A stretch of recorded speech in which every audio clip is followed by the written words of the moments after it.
Boa noite. Vamos de novo, gente. Vamos reunir a nossa turminha aí. Bem-vindos para quem vai chegando. Nós tivemos aqui, agora o computador resolveu fazer uma atualização. Só quem tem computador que entende esse trem aí, né? Mas vamos lá, vamos de novo. Convido todo mundo aí a vir chegando, vir se aproximando para fazermos juntos a nossa aula.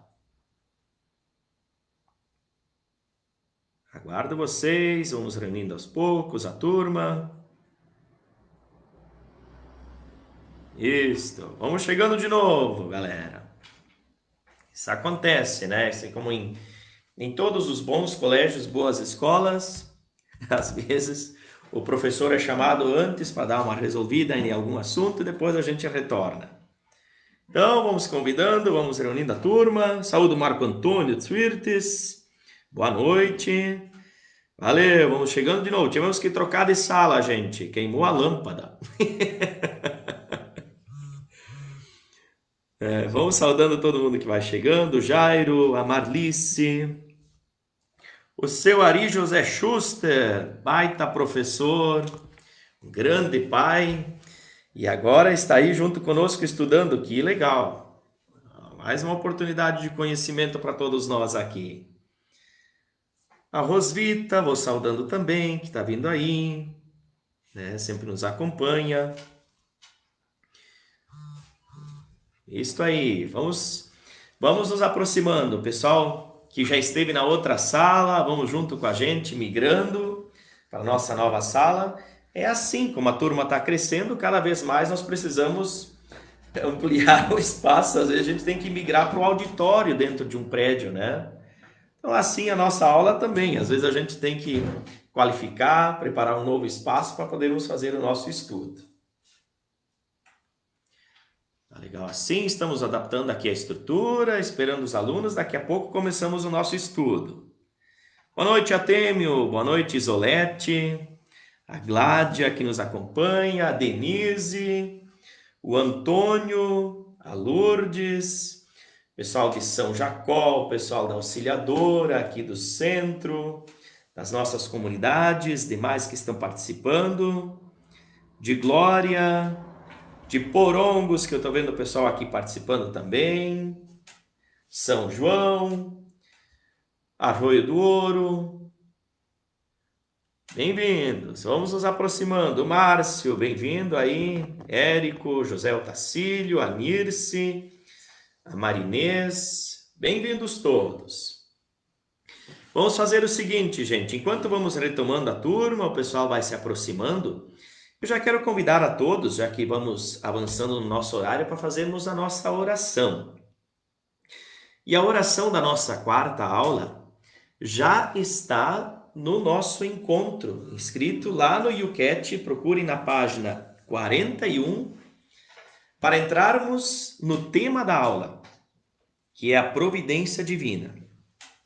Nós vamos começar com a providência e depois nós vamos mergulhando bem fundo em questões profundas da nossa fé, o céu, o inferno, os anjos, o pecado, o mal. São temas que vão concluindo hoje o nosso estudo sobre Deus Pai. Então, a nossa oração é a oração de São Francisco, que nos fala como nos tornarmos colaboradores da providência divina. Então, na margem direita da página 41 do YouCat, logo do lado do parágrafo 50, nós vamos fazer juntos a nossa oração. Você que está em casa, reze junto com a gente. A oração de São Francisco. Senhor, fazei de mim um instrumento da vossa paz. Onde houver ódio, que eu leve o amor. Onde houver ofensa, que eu leve o perdão. Onde houver discórdia, que eu leve a união. Onde houver erro, que eu leve a verdade. Onde houver dúvida, que eu leve a fé. Onde houver desespero, que eu leve a esperança.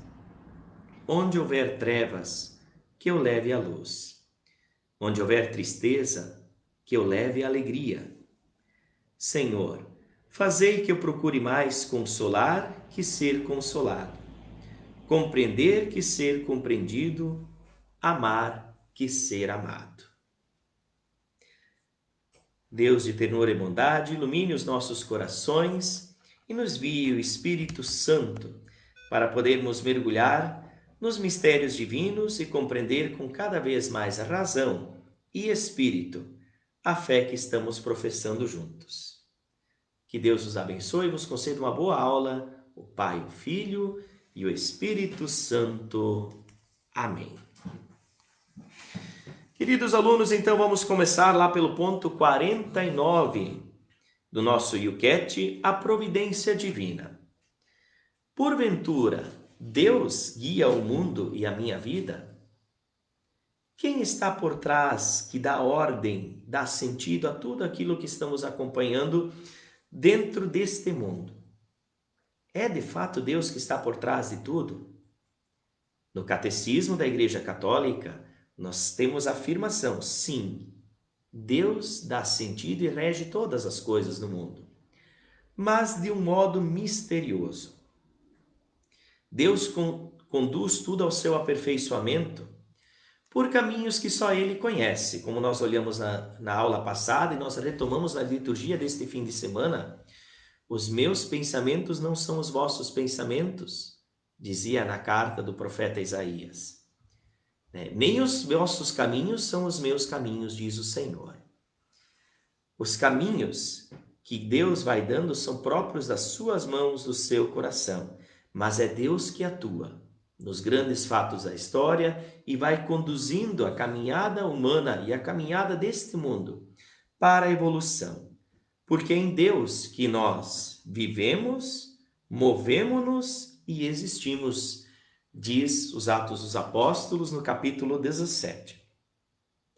Deus está presente em tudo, até nas coisas que não parecem ter sentido. Em tudo há um sentido. E quando nós estivermos na presença de Deus, nós vamos entender o sentido de todas as coisas. E a isto nós damos o nome de providência divina. Deus provê, Deus cuida, Deus acompanha toda a história.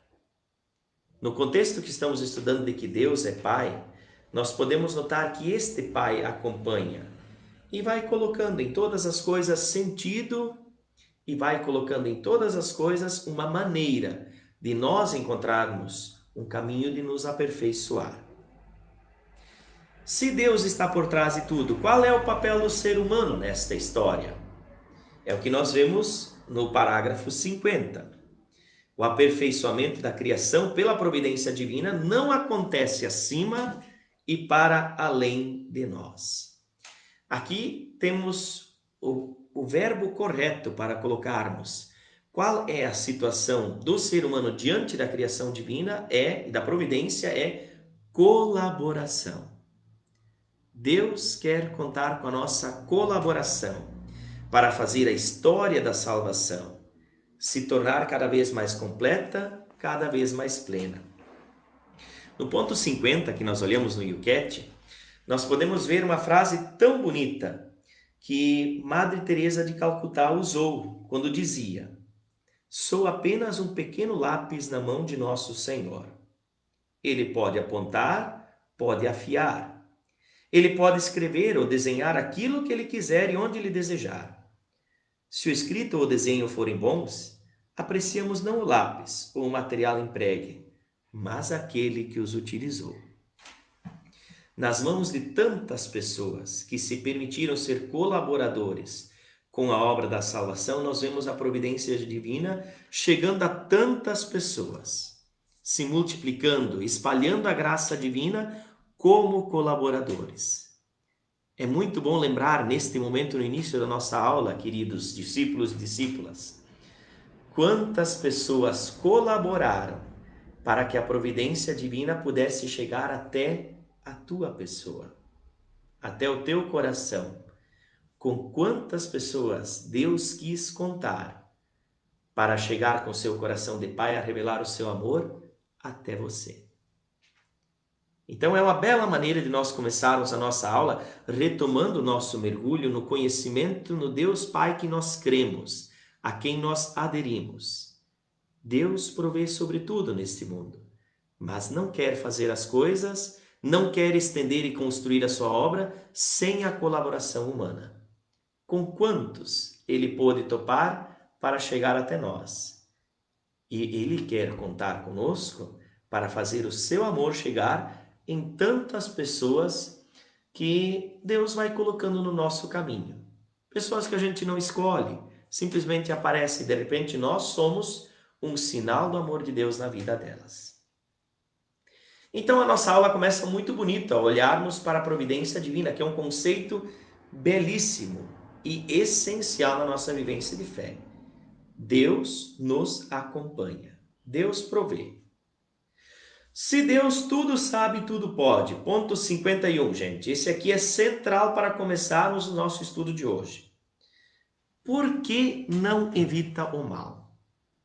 Eu vou mandar para vocês os slides da aula 4 que nós preparamos e vocês podem retomar depois da aula pelos slides este conceito que nós vamos estudar agora. Se Deus é bom, se tudo concorda para aqueles que creem em Deus para avançar na nossa vida, por que o mal? Olha, a explicação de São Tomás é interessante. Deus só permite o mal para fazer surgir dele algo melhor. Pode vir o bem de algum mal? Vocês já escutaram esse ditado. Há males que vêm para o bem. Sem dúvida. Muitas vezes o mal foi um caminho para chegarmos ao bem. Mas o mal em si é um mistério sombrio e doloroso. Se esse mundo foi criado por Deus, desejado por Deus, e o desejo dele é fazer as coisas fluir para o bem, o mal é uma compreensão muito complicada para a gente ter. E o parágrafo 51 explica dois tipos de males, que são coisas que vão fazendo a gente até ampliar nessa estrutura desse conhecimento. O mal físico e o mal moral. O mal físico é ainda mais difícil da gente entender se tudo concorda para o bem daqueles que seguem a Deus. Como é que muitas vezes, sem culpa nenhuma, nós somos vítimas de alguma catástrofe? Como aqui em Estrela nós vivemos uma enchente terrível, culpa humana? É óbvio que não. Não foi só culpa humana essa enchente que veio de uma estrutura sobrenatural. Antes mesmo dos seres humanos havia as enchentes, os temporais, acidentes graves, muitas doenças. Não são apenas culpa do nosso mau cuidado com a criação. E este mal físico faz a gente pensar de que fato é um mistério por que ele existe. Mas nós olhamos também para a realidade do mal moral, que é um mal que é fruto da obra humana, dos maus desejos, fruto da liberdade mal empregada do ser humano. Nós olhamos nas primeiras aulas como Deus nos dá liberdade. Nós não somos coagidos a fazer o bem. O bem que fazemos, ele é fruto de todo um cultivo que nós também fazemos do bem. Nós somos construtores da nossa vida. Deus não dá tudo pronto. Mas também pela liberdade nós podemos optar pelo mal. E este mal, ele gera situações terríveis para a humanidade. E quantas pessoas sofrem por causa das nossas decisões. Lembramos aqui crianças que se tornam soldados, atentados suicidas, os campos de concentração. O que explica isto, né? Como se pode crer num Deus bom quando se vive tão profundamente a experiência do mal, como estas pessoas que têm que viver isto? Crianças que desde pequeno têm que enfrentar a guerra e são criados operantes de uma guerra, operadores de uma guerra. Como depois eles vão despertar o amor? Muito mais dificuldade vão ter. Mas lá por trás das decisões de quem cria estes caminhos, este é quem gera o mal. Então temos o mal, que a gente chama de mal físico, que é o mal misterioso que acontece, que são esses próprios de fenômenos naturais e que fogem da condução das decisões humanas. Mas também temos o mal moral, que é o mal criado pelos seres humanos que fogem dos caminhos de Deus, que usam mal a sua liberdade e que vão espalhando e tornando-lhe cada vez maior. Temos que ter presente este princípio. Deus provê, Deus quer sempre o bem. E mesmo que o mal exista, Deus é sempre bom e quer o nosso bem. Mas o mal existe neste mundo. Existem males criados pelo ser humano e existem males que não estão nas mãos dos seres humanos e nem são desejo de Deus, que nós chamamos de males físicos, que são um mistério, é difícil de compreender o seu sentido. Muitas vezes deles surge o bem, mas mesmo assim em si só são experiências tenebrosas e que fazem a gente se deparar diante desta realidade e pedir a graça de Deus para enfrentar. Assim, gente, nós vamos olhando para a providência, olhando para uma segunda realidade da nossa aula. O céu e as criaturas celestes. O que é o céu? Vocês, pais e mães, vocês já devem ter recebido muitas vezes a pergunta: o que é o céu? O que vocês explicaram para os seus filhos? Professores, catequistas, o que vocês explicaram para os seus discípulos? O que é o céu? Ponto 52, uma explicação bem fundamental para a gente entender. O céu é o ambiente de Deus, a morada dos anjos e dos santos e a meta da criação. 3 conceitos para nós guardarmos. É onde Deus está, é a morada dos anjos e dos santos e é a meta da criação. Logo na explicação nós vamos recordar, o céu não é um espaço sideral. Não existe um ambiente neste mundo que a gente possa delimitar e dizer assim, aquilo é o céu, aquele país é o céu, aquela casa é o céu.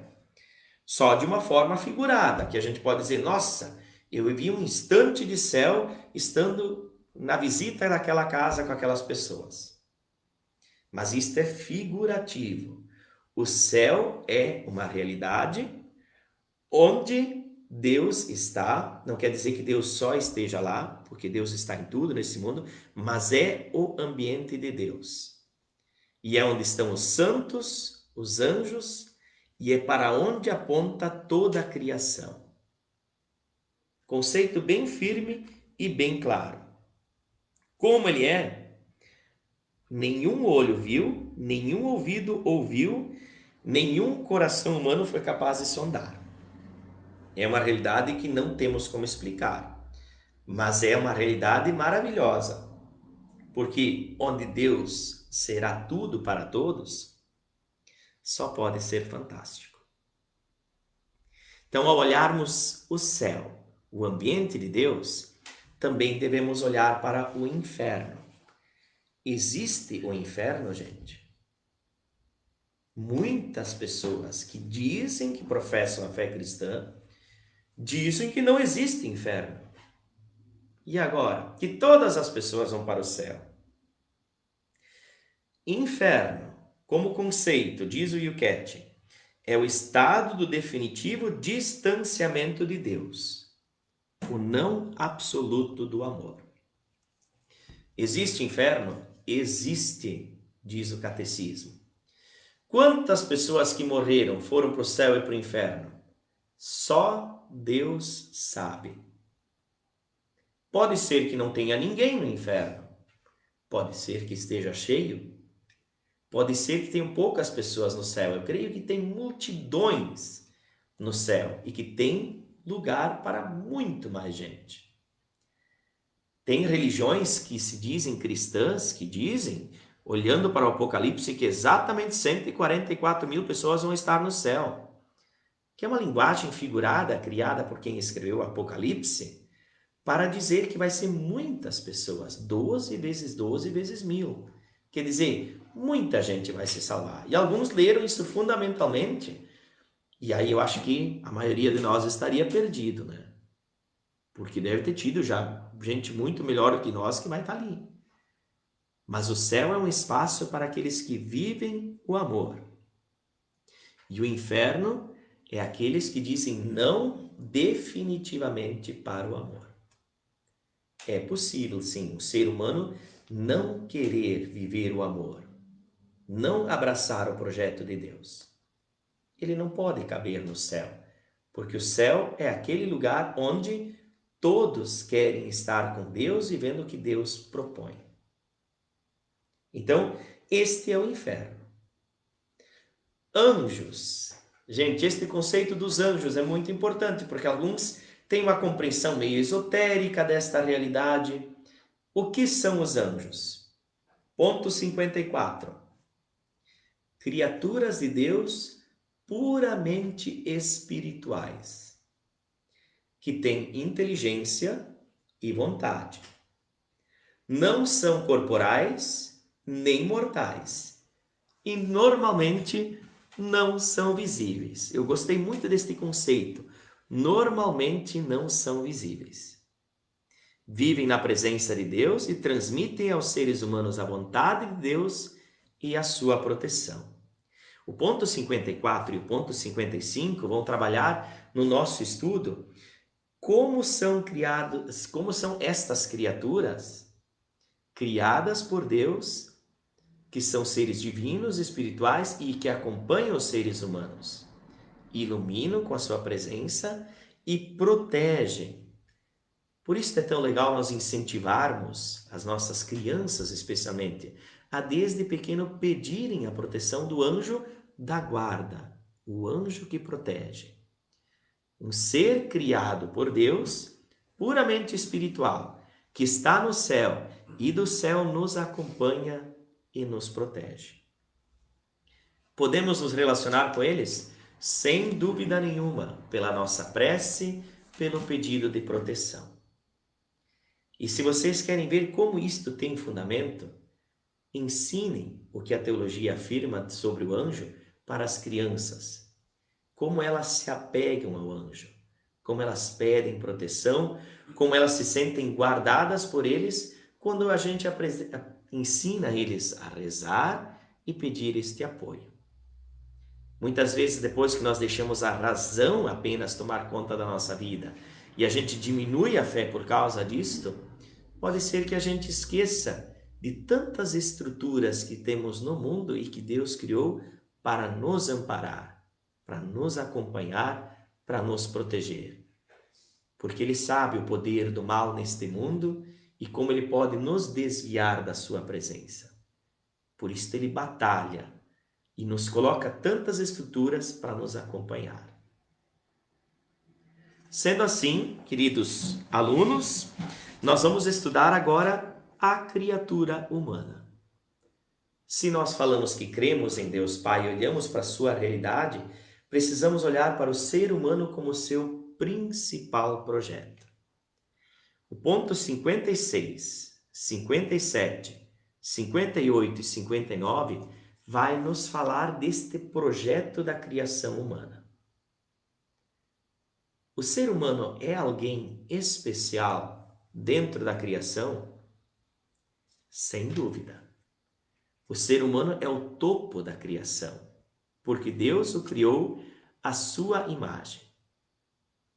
Se nós olhamos para o relato bíblico do Gênesis, que nós já aprendemos na última aula, que nós não devemos olhar de forma a pensar que foi exatamente assim que aconteceu, mas o sentido que aparece dentro do relato nos ensina de que o ser humano é a plenitude da criação.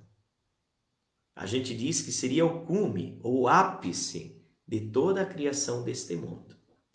Tanto que Deus o tornou a sua imagem e semelhança, e como diz o 57, se tornou também o administrador de toda a criação.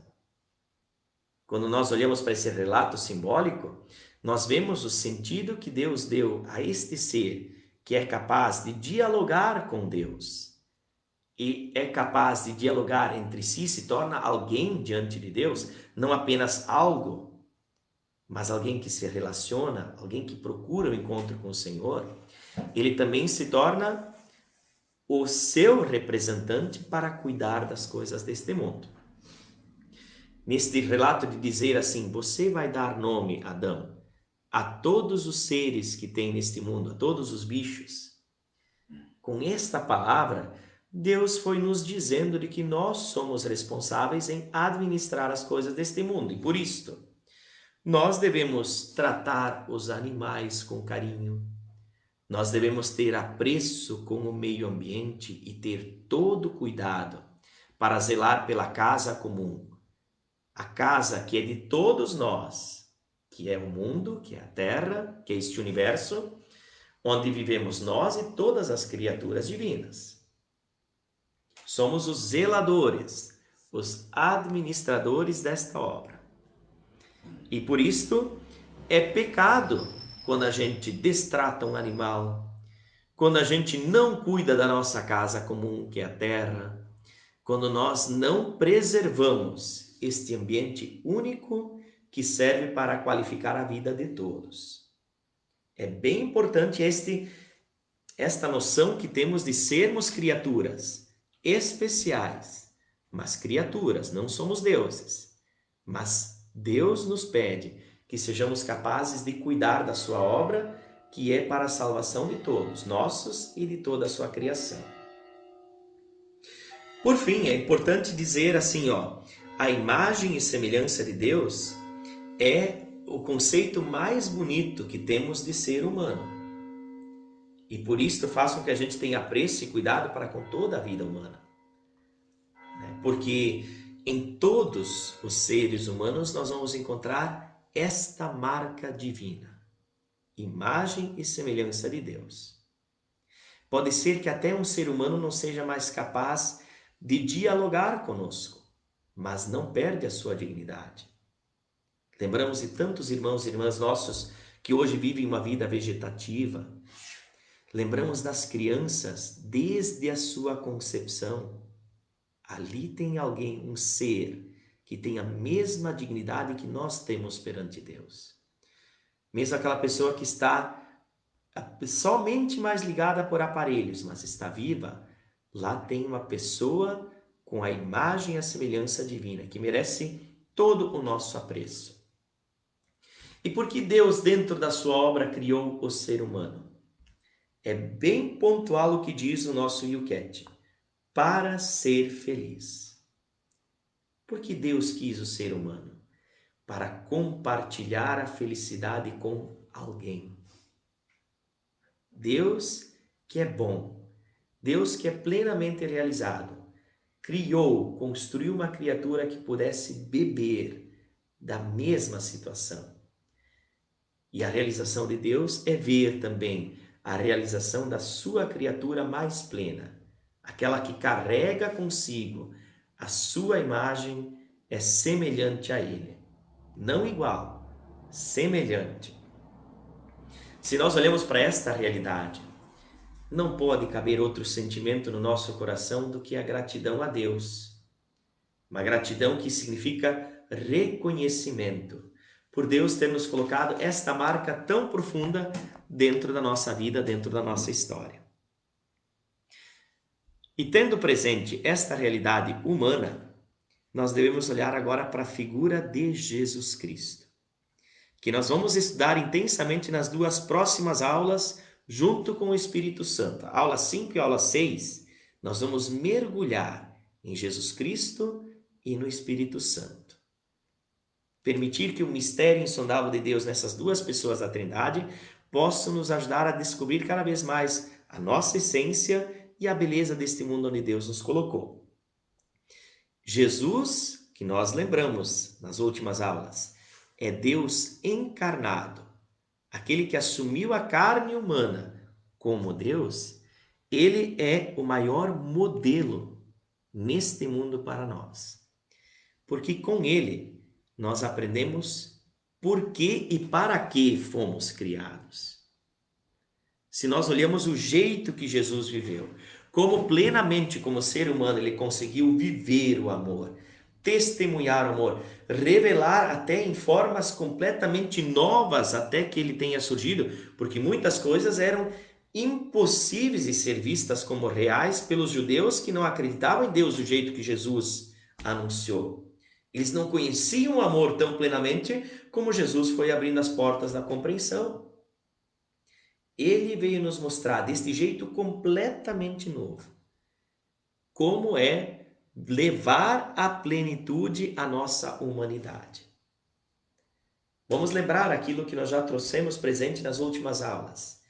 Deus se fez homem para que o homem fosse capaz de Deus. E como a gente é capaz de Deus? Olhando para Jesus Cristo e procurando seguir e viver o seu jeito de ser humano. Tão humanos que só podemos ser divinos.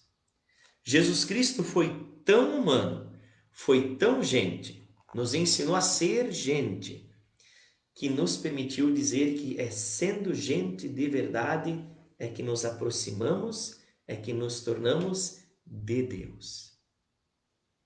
Jesus é o nosso modelo. E todos carregamos este modelo dentro de nós. Por isto, gente, se nós dizemos que todos nós carregamos a dignidade de sermos humanos, nós podemos olhar pelo ponto 61, que somos todos iguais. Parece óbvio, eu sei que vocês que seguem a fé cristã, vocês procuram cultivar isto, mas não é óbvio para este mundo que nós vivemos. Quantas maneiras nós vivemos neste mundo para tentar selecionar as relações. Se nós apenas olhamos para esta realidade, que é a vida virtual, esse contato que nós temos por estas salas aqui, quantas pessoas são deletadas das relações porque não agradam? Pois para Deus, todos têm a mesma importância, têm a mesma dignidade, desde a pessoa mais rica até a mais pobre e miserável, desde a pessoa mais sábia e inteligente até os mais ignorantes, desde o mais idoso até o feto que recém foi formado. Todos são iguais perante Deus. E são ordenados a encontrar em Deus a felicidade e a satisfação plena. Isto é um conceito muito importante. E disto depende a nossa prática de fé, que nós vamos estudar quando nós olharmos para os mandamentos. Isto é um conceito básico. Todos somos iguais. E por isso o jeito de tratar as pessoas deve ser com a mesma dignidade. Muito importante para nós definirmos. Para completar este olhar sobre o ser humano, nós vamos olhar para a realidade da alma. Ponto 62. Me acompanhem quem está com o seu YouCat. O que é a alma? A alma é o que faz cada pessoa ser humana. Isto é, o seu princípio de vida espiritual, o seu íntimo. A alma faz com que o corpo material se torne um corpo vivo e humano. Através da alma, o ser humano torna-se um ente que pode dizer eu e permanece diante de Deus como um indivíduo inconfundível. Então, seres humanos são corporais e espirituais. Nós não somos apenas carne. Nós somos carne e espírito, corpo e alma. E isto é muito mais do que uma função do ser humano. Não tem como a gente separar o corpo e a alma. São duas realidades que nos completam. E por isso Deus vem nos salvar integralmente. Quando a gente diz que nós cremos na ressurreição da carne, nós vamos dizer que Deus vem ressuscitar todo o nosso ser. E aqui isso é uma compreensão cristã. Algumas pessoas estão me perguntando, padre, esse negócio da nossa fé junto em comparação ao espiritismo. Aqui é muito importante, gente, lembrar que quando Deus vem salvar a nossa alma, Ele vai salvar o nosso corpo. Vai nos dar um corpo glorioso no céu. Mas Ele vem salvar tudo aquilo que carregamos conosco. Ou quando vocês lembram de uma pessoa, lembram o nome, alguém trata para vocês, do que vocês vão lembrar dela? A alma não tem rosto. O rosto nós trazemos registrado na cara, na carne. corpo e alma plenamente unidos.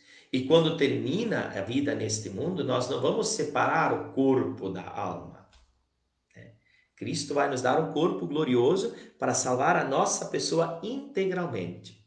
Por isto, desde que você foi batizado, você começou a sua vida eterna. A nossa vida não vai mais terminar. Para quem crê em Deus e que vai receber a salvação que Deus quer nos oferecer, ele vai ganhar a salvação integralmente, não apenas a parte boa. Porque por causa desta compreensão errada, é que muitas pessoas separaram, o que é divino é só o que está na alma do ser humano. E o que é do corpo, isto é ruim, isto leva para o mal. Isto não é fé cristã, gente. Não é fé cristã. Porque as coisas divinas também se manifestam no corpo. Senão o Filho de Deus não precisaria assumir a nossa carne. Foi pela carne que Jesus distribuiu os seus sorrisos, abraçou as pessoas, tocou, curou. Na semana passada, o Papa Francisco fez uma citação que muita gente se escandalizou quando ouviu que o Papa Francisco disse: o prazer é uma bênção divina. O prazer que sentimos ao comer uma comida gostosa, isto é coisa de Deus. Deus colocou esta graça de podermos sentir prazer ao degustarmos um alimento. Isto é próprio do ser humano. O prazer na hora da relação sexual, que une ainda mais plenamente homem e mulher, que foram feitos para o amor e foram chamados para viver esta relação e construir uma família. Isto é uma bênção que Deus dá àquele homem e àquela mulher. Que bom que sentem prazer quando se unem, porque é projeto de Deus para aproximá-los ainda mais, para se quererem, para se desejarem, para se aproximarem cada vez mais. Então, o ser humano é corpo e alma. Na alma trazemos aquilo que é próprio divino em nós, e o corpo é assumido por Deus para revelar tudo isto. E vamos lembrar, gente, se o corpo nós recebemos do pai e da mãe, e com eles nós recebemos também toda a herança genética que temos junto conosco, mas a alma é puramente criação de Deus. É como diz 63, a alma humana é criada diretamente por Deus, não é produzida pelos pais. Por isto que nenhum pai, nem nenhuma mãe tem o direito de tirar a vida de outra pessoa, mesmo que tenha sido criada de forma indesejada. Como nós vimos em tantos relatos hoje e tantas explicações que defendem o aborto. Jamais um cristão pode defender o aborto. Porque desde que aquele feto foi gerado, ali tem uma pessoa que tem direito a viver.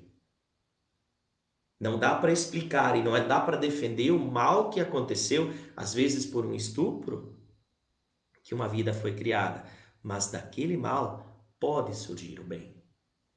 E por isto, uma vida sempre deve ser defendida. E esta é uma palavra profética neste mundo. A igreja sempre defende a vida. Desde o início, desde a fecundação até o seu ocaso, quando Deus chama. E só Deus tem o poder de dar a vida e só Deus tem o direito de tirar a vida. É obra de Deus quando a gente diz assim, encerrou a vida. Que seja feita a vontade de Deus. E quando a gente fala isso, a gente não justifica o que acontece às vezes de triste, quando aconteceu um acidente e tudo. Mas a gente sabe que também deste mal pode se revelar uma coisa muito maior na vida dessas pessoas. Então todos vão morrer, gente. Os bons e os maus. Os mais qualificados e também os mais distantes de Deus.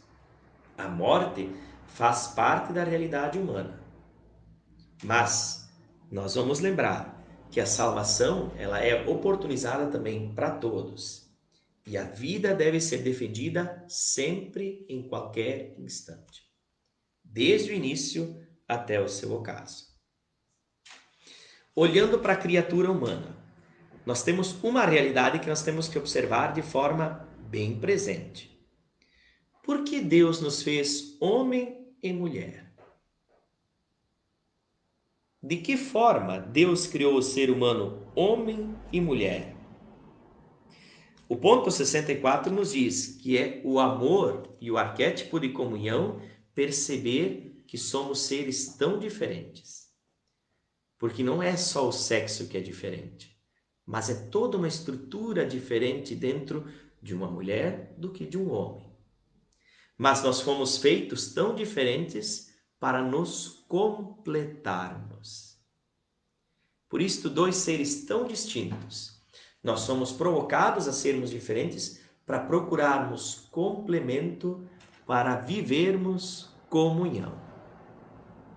Sermos homem e mulher tão diferentes nos fazem entender de que as três pessoas da Santíssima Trindade também são completamente diferentes. O Pai, o Filho e o Espírito Santo. Mas conseguem viver uma união, uma plenitude perfeita de amor. Porque eles colocam a comunhão, o desejo de se aproximar e se completar acima de tudo. Então somos tão diferentes. E Deus nos colocou este registro diferente para que em nós não tivéssemos sozinhos a plenitude. Para sermos seres relacionais. Sermos seres que procuram a completude, que oferecem completude e que desejam a comunhão. E aqui nós vamos entrar agora num assunto bastante polêmico. E as pessoas que se sentem homossexuais? Se fomos feitos homens e mulheres, como é que fica essa situação de quem se sente homossexual? Vamos ler juntos, 65. A Igreja crê que a homossexualidade não corresponde à ordem da criação. Na ordem da criação, nós fomos criados no desejo de procurar a completude no sexo oposto. E por isto, a necessidade de complemento e atração mútua entre homem e mulher com vista à geração dos filhos. Homem e mulher vão se completando e só com a união dos dois é capaz de surgir uma nova vida. Por isso, a Igreja não pode aprovar práticas homossexuais, porque elas não geram completude. Mas, ao mesmo tempo, vamos ver bem aqui, ela deve respeito e amor a todas as pessoas, independentemente de sua orientação sexual, porque são todas respeitadas e amadas por Deus. Vejam só, para deixar bem claro, gente, se nós temos amigos homossexuais, e vocês todos devem ter, nós também temos aqui, graças a Deus, muitas pessoas homossexuais, né, que se sentem homossexuais, procuram a igreja e desejam viver o amor de Deus dentro da sua vida. Nós não sabemos dizer o que as levou a se tornarem assim. Nós podemos notar isto, que nem a ciência não consegue definir isto, se foi por criação, se é uma questão genética. A igreja diz que há uma relação completa de sexualidade quando existem homem e mulher, porque só nesta relação de completude entre esses dois seres opostos é que pode se gerar uma vida nova. Mas a dignidade de cada pessoa é a mesma, porque cada um carrega da mesma forma a imagem e semelhança de Deus.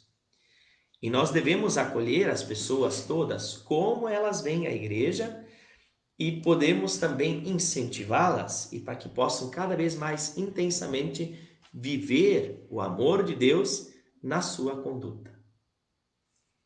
Todo ser humano que existe na Terra provém de união de um pai e de uma mãe. Por isso, para algumas pessoas orientadas homossexualmente, é uma experiência dolorosa não se sentirem eroticamente atraídas pelo sexo oposto e terem de sentir numa união homossexual a falta da fecundidade física. Frequentemente, contudo, Deus chama a si por vias inusitadas. Deus também os deseja próximos de si. E é justamente isto que nós devemos lembrar.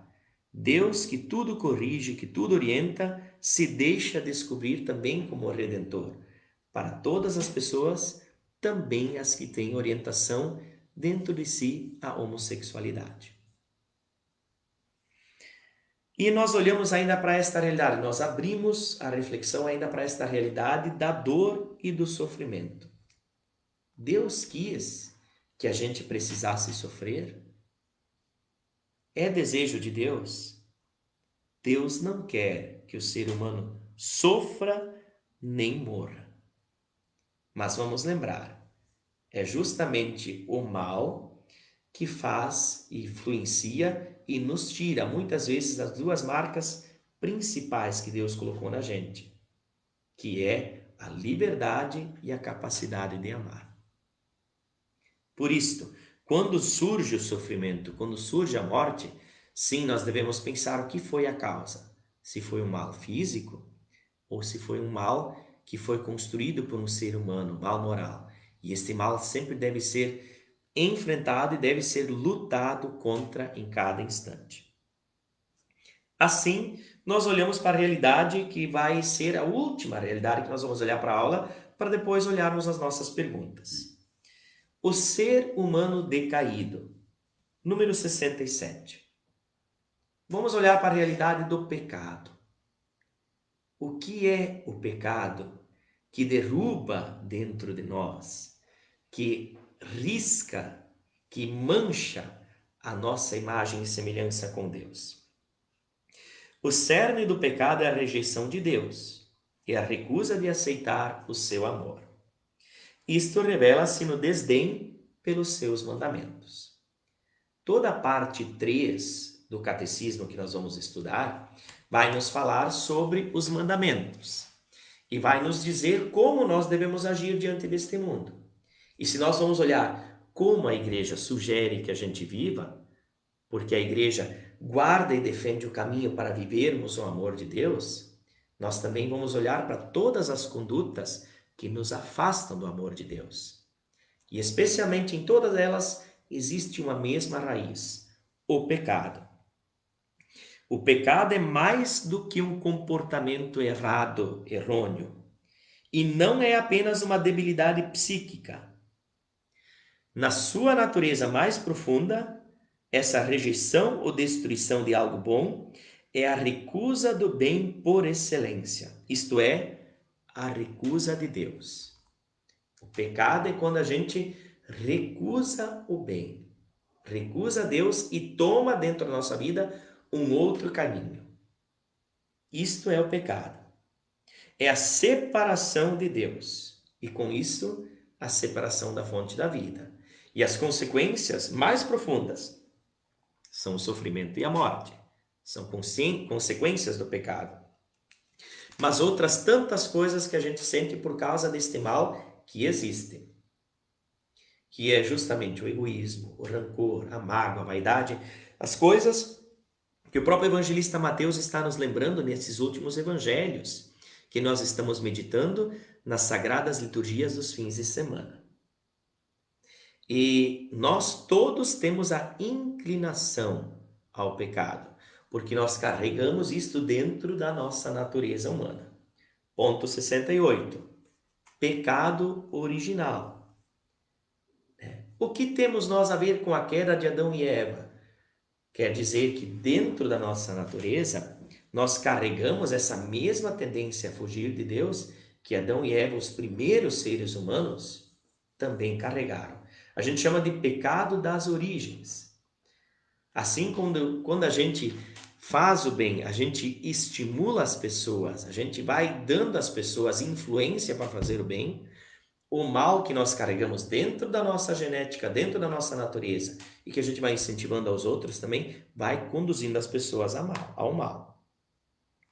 Bento XVI afirma: todos carregamos dentro de nós uma gota do veneno, daquela forma de pensar que nos é ilustrada nas imagens do livro de Gênesis. Não confiar em Deus, ser seduzido pela serpente, a duvidar das coisas de Deus, a suspeitar do seu desejo quando ele criou o mundo, a restringir a liberdade apenas a fazer aquilo que dá na minha telha, Em tudo isto nós vemos como desde o princípio existe essa inclinação dentro de nós para às vezes cairmos fora do caminho do Senhor. Isso nos gera muito sofrimento, gera a morte. Somos coagidos por esta força dentro de nós para fazermos o mal? Não coagidos, mas inclinados. O pecado original não nos tira a liberdade, mas ele provoca a nossa liberdade. Ele fica instigando para que nós, nas nossas decisões, fujamos da vontade de Deus. Não obstante, nós somos capazes de fazer o bem com a ajuda de Deus. Somos capazes de enfrentar as inclinações do mal e superá-las. Quanto mais perto de Deus, mais fortes. Quanto menos Deus, mais essas inclinações têm força, trabalham a gente e nos afastam no caminho. Por fim, ponto 70, para depois nós olharmos também para as perguntas, que eu estou vendo que suscitou esta aula hoje muitas perguntas. Como Deus nos tira dos poderes, da sucção do mal, nos diz hoje aqui o Yucat. Deus não fica apenas a assistir a nossa luta contra o mal e o nosso desejo de caminhar o bem. Ele envia-nos Jesus Cristo, o Salvador, o nosso Redentor. Ele nos arranca do poder do pecado. Vamos à explicação do ponto 70 na página 51.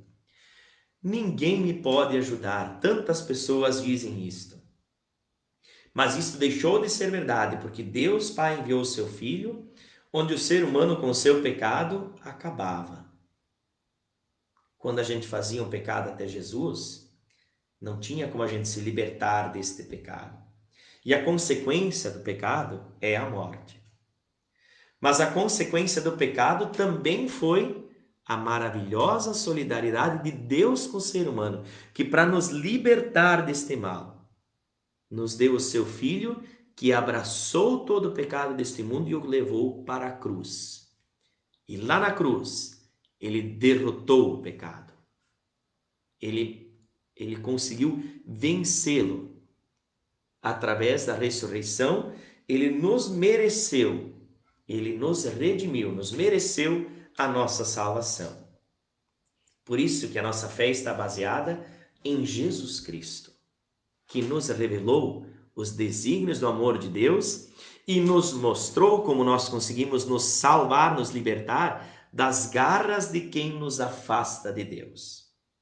Como diz aqui este pensamento de São Bernardo de Claraval, quando as mãos de Cristo foram pregadas na cruz, ele pregou na cruz os nossos pecados.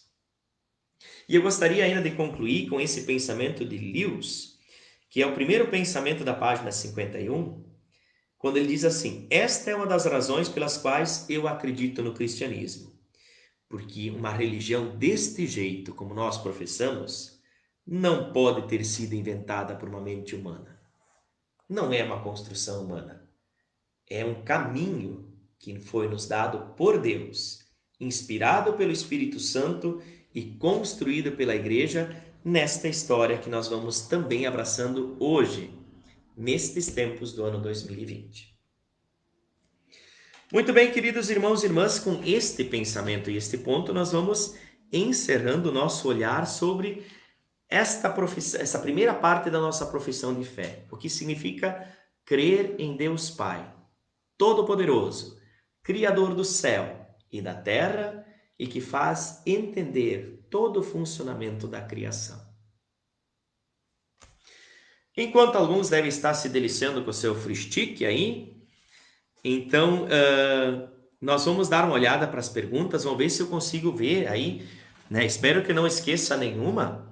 E mesmo se eu esquecer, gente, nós vamos talvez retomar alguma coisa depois. Vou de trás para frente para a gente poder começar a ver aqui, ó.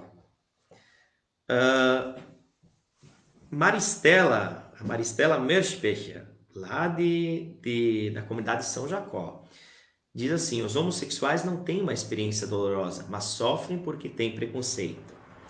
Sim, Maristela, é que assim, quando a gente diz experiência dolorosa, a gente fala sobre esta realidade de não poder, com a sua relação de amor com a pessoa que eles procuram, viver a plenitude de poder fecundar e gerar filhos. Isto é muito triste. Pergunte para uma mulher que também tem essa dificuldade, ou para um homem que tem essa dificuldade e carrega dentro de si esta situação que às vezes não tem explicação e não consegue gerar filhos, como isto é uma dor. Como as pessoas lutam, procuram outros caminhos que a ciência até ajuda para procurar hoje em dia, que estão ajudando, para viver de alguma forma esta fecundidade que naturalmente, na ordem da criação, não existe. Então, isto sim é doloroso, Maristela. Com certeza, o desejo da Igreja de Deus não é que eles vivam esta dor, e por isto nós somos provocados como igreja a acolhê-los, a abraçá-los, a incentivá-los a viver o amor dentro das suas vidas, dentro das suas relações, né? E especialmente evitar toda e qualquer forma de preconceito. Porque o preconceito justamente fere o princípio que nós olhamos primeiro da aula de hoje, que é a igualdade. Quando nós somos preconceituosos, a gente diz que de alguma forma quem é diferente de mim é menos do que eu. E isso serve para quando a gente trata mal quem é negro, se nós somos de predominância branca. Para quem professa uma inclinação diferente sexual do que nós, e a gente diminui a pessoa por isto. Como a gente viu agora, isto fere a dignidade da pessoa. E por isso, assim, quem vive o preconceito está fazendo doer aquela pessoa que é nosso irmão, nossa irmã, mas também o coração de Deus que quer que a gente se ame plenamente. Antônio Keller diz: acho que tudo o que acontece no mundo, como pandemia, tempestades, desastres naturais, pode ser um exemplo de Deus ao homem para cuidar deste planeta. Pode ser, viu, Antônio, mas não é desejo de Deus, né? Aquela afirmação que muita gente diz assim: Deus não mata, mas castiga, né? O mal, vamos lembrar, o mal é um mistério. O mal não é desejado por Deus. E esta afirmação de que Deus castiga não é cristã, porque Deus quer o bem, Deus quer a nossa satisfação. Mas isto faz parte deste mundo que nós vivemos. A morte, a dificuldade, os acidentes, todas essas complicações. Então é danado, né? Qual é a diferença entre a alma e o espírito? Vladimir pergunta. São conceitos diferentes. E aqui nós teríamos que aprofundar as questões, os conceitos filosóficos, como é questão de conceito, né? Fica difícil de explicar tudo agora. E acho que nós vamos ver isto mais profundamente lá no ponto que nós vamos estudar a questão da nossa estrutura, da nossa conduta, né? Mas nós somos corpo e alma, quer dizer, obra humana e obra divina. E o Espírito é a ação divina que age dentro de nós. Vamos dizer assim, é o sopro de Deus, que nós carregamos o Espírito Divino que nos eleva, nos conduz na presença de Deus. Somos corpo, alma e espírito. Corpo, esta carne. Alma, a identidade que temos como seres de Deus. Seres carnais, seres de Deus. E o Espírito é a força divina que age em nós e que nos move para desejarmos e vivermos as coisas divinas. De uma forma bem simples, bem rápida, mas é um assunto bastante profundo. Jesus sofreu a rejeição de Deus no seu próprio corpo. Não entendi. Essa é a Carmen pergunta isso é uma colocação do Yucat, Carmen. Porque Deus não rejeitou Jesus Cristo, né? Se eu afirmei isto, não foi isto que eu quis afirmar. Talvez eu possa ter errado nos termos, né? Mas Deus não rejeitou Jesus Cristo. Agora, né, Jesus abraçou o caminho da salvação através da morte, né? Então, muitas pessoas pensam que Deus Pai, naquele momento, abandonou Jesus, tanto que ele pergunta: meu Deus, na hora da cruz, por que me abandonaste? Mas foram os desígnios misteriosos do caminho de salvação, a feliz culpa. Isso é outra coisa que é um paradoxo, nós sermos do pecado, Ó feliz culpa que nos mereceu recebermos de Deus Jesus Cristo para a nossa salvação. Então, Jesus não foi rejeitado pelo Pai, jamais. O Pai esteve com seu Filho Jesus em todos os instantes, até naquele momento da cruz. Por mais que ele sofreu também na sua carne, na sua vida, o que é a rejeição, o abandono que existe. E que a morte de Jesus não foi desejo de Deus, mas foi movido pelo pecado. O desejo de Deus foi que este fosse o caminho para a nossa salvação. Vamos ver aqui outras perguntas. Se a história de que só são funcionais se procriarem iriam condenar mulheres inférteis, homens que por solteiros ou casados que escolhem não ter filhos? Não. Eu gosto muito desse tema, Maristela, porque assim, muitas vezes quando a gente olha para as realidades de dor e de sofrimento, a gente olha como um castigo, como uma condenação. E acho que esses são os conceitos essenciais da aula de hoje. O mal existe. De repente, Maristela, você está com uma saúde boa, enquanto alguém aqui do lado sofre com pressão arterial, desde a sua juventude. Por que isso? Por que Deus condenou essa pessoa a ter essa doença? Não fez nada para isso, cuida, não bebe, não fuma, e tem essa doença brava aí. Então Deus está querendo fazer ela sofrer? Não. A gente olha para esta realidade, Deus gostaria que todas as pessoas tivessem saúde. Mas a gente olha para a realidade que existe e lamenta essa realidade. Quando nós tratamos do assunto do homossexualismo, nós primeiro olhamos para a realidade de que na ordem criada por Deus, o desejo fosse que todos fossem homem e mulher com desejo pelo sexo oposto. E que pudesse assim encontrar a plenitude na pessoa de sexo oposto para gerar uma vida nova. Visto que duas pessoas do mesmo sexo, na ordem natural, não podem fecundar uma nova vida, que é o auge do amor, que seria o momento mais bonito do amor. Aqui nós também teríamos que lembrar todas as questões sofridas, como daquela menina de 12 anos, que foi estuprada, e aí foi de gerar uma vida nova. Muitas pessoas defenderam assim, então pode abortar. A igreja diz não pode abortar de jeito nenhum. Porque lá tem uma vida com a mesma dignidade naquele feto do que tem na vida daquela mãe que foi violentada. Quer dizer, um mal não justifica o outro. Se a pessoa que vive a homossexualidade, ela carrega isso consigo, né? Isto não faz dela um ser menos digno, né? E jamais deve haver o preconceito. Mas a igreja afirma, a ordem natural é homem e mulher em vista da procriação. Então se quer valorizar isto como uma obra divina. Mas a gente lembra dessa dor que muitos carregam, que são outras, são doenças que carregamos conosco, né? Como é visto o casamento entre homossexuais pela igreja? Pode ser realizado como um casamento entre homem e mulher? A Thalissa pergunta.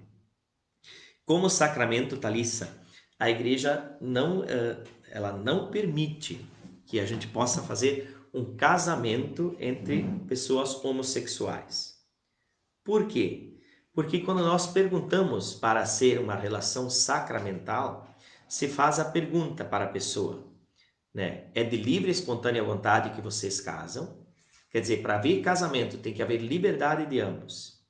É por toda a vida que vocês prometem, tem que ter um desejo de abraçar eternamente aquele amor.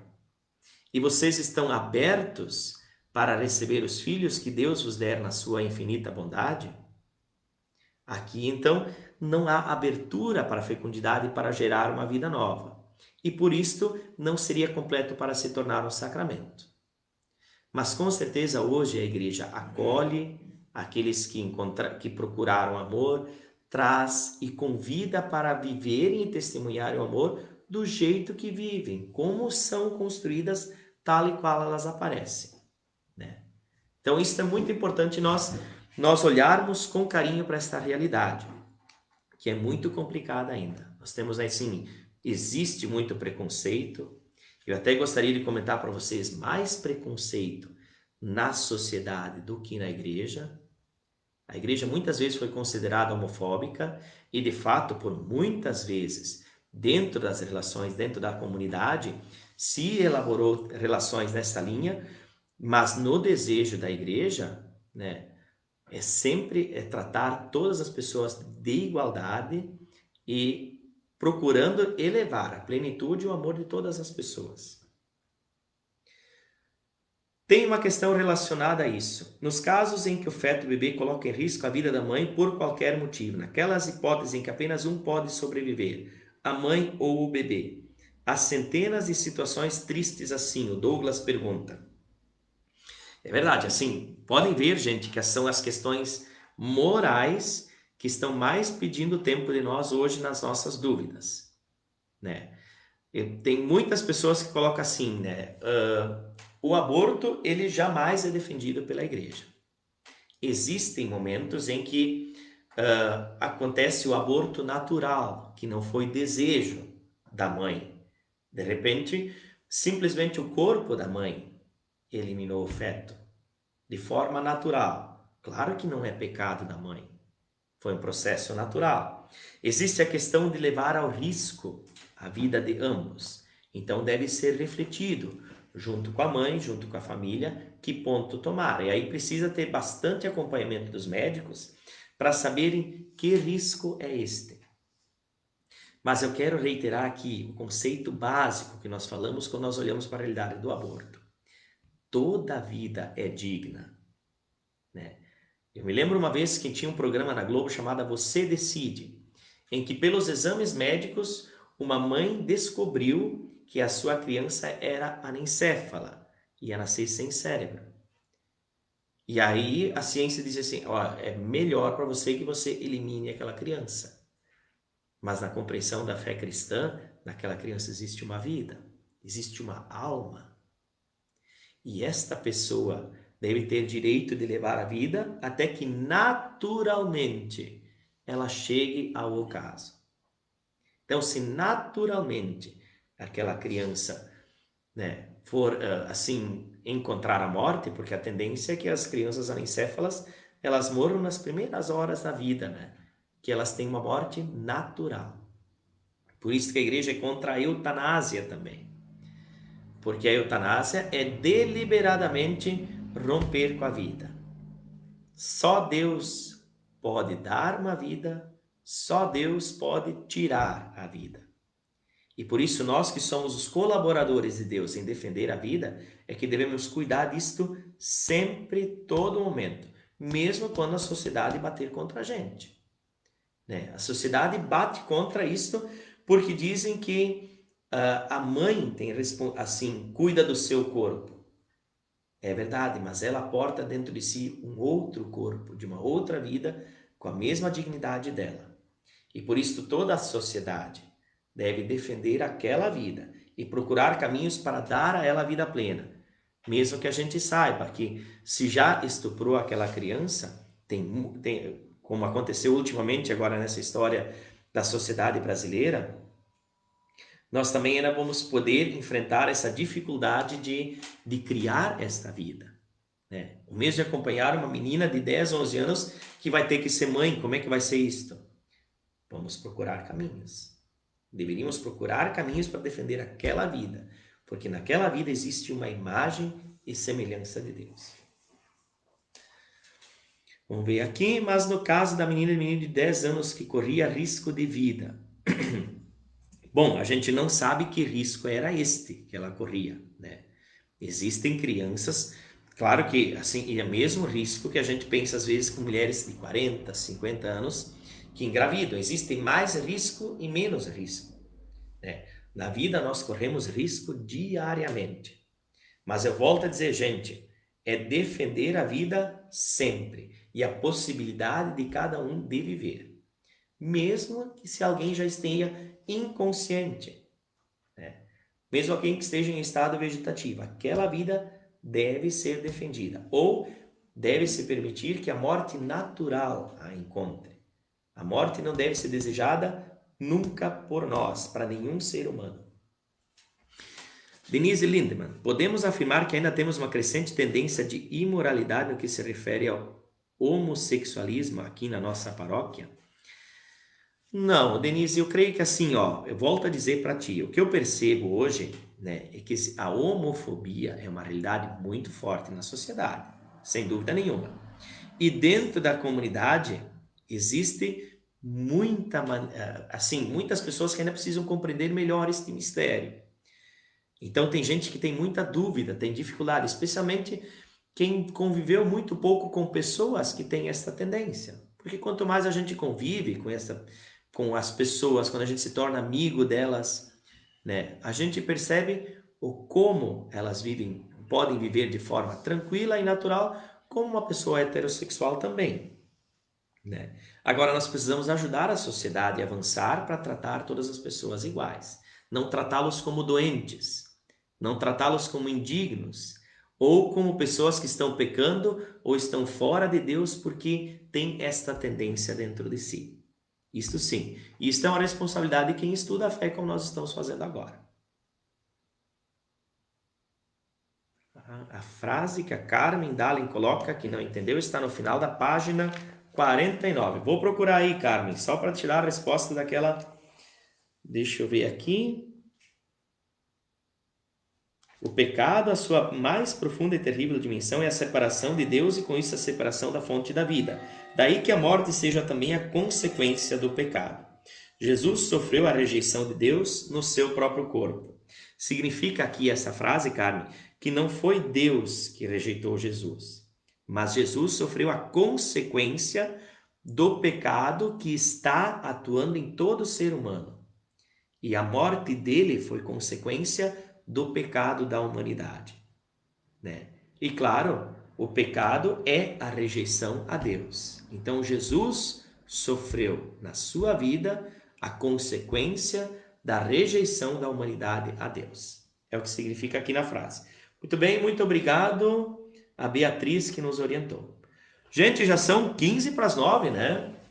Acho que está mais que bom para a nossa conversa e vamos ver se alguma dúvida mais pintar que a gente não conseguiu ler aqui, nós vamos retomando nas próximas aulas. Eu não consegui olhar tudo, mas eu creio que já é horário para a gente poder ir encerrando a nossa aula e pedir que a graça de Deus nos acompanhe nesta noite, para termos um bom descanso, um sono reparador e cada um continuar firme na sua missão, carregando a grandeza de sermos imagem e semelhança de Deus neste mundo, espalhando o seu amor, desejando o bem, amando todas as pessoas com a mesma dignidade, em igualdade de condições.